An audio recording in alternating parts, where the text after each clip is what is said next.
Smart meter.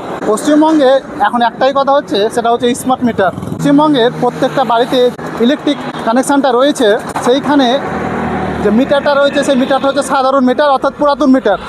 আর এই মিটারটাকে পরিবর্তন করে প্রত্যেকটা বাড়িতে স্মার্ট মিটার বসানো হবে।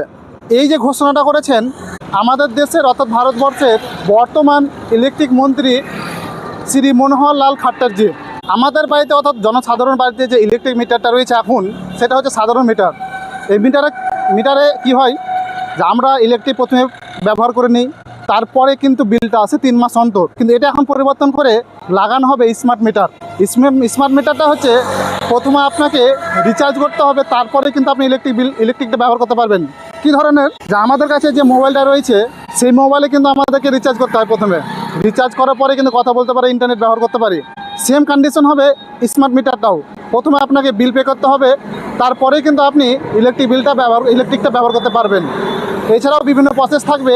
এখনও সাধারণত এটাই প্রচলিত হয়েছে যে স্মার্ট মিটারে যে আগে প্রথমে রিচার্জ করতে হবে, তারপর ব্যবহার করতে পারবেন।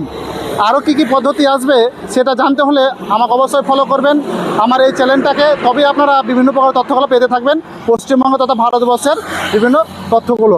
স্মার্ট মিটারে আপনি যত টাকা রিচার্জ করবেন তত টাকায় পর্যন্ত আপনি ইলেকট্রিক বিলটা ব্যবহার করতে পারবেন। আর যখনই রিচার্জ শেষ হবে তারপরে কিন্তু ইলেকট্রিকটা ব্যবহার করতে পারবেন না।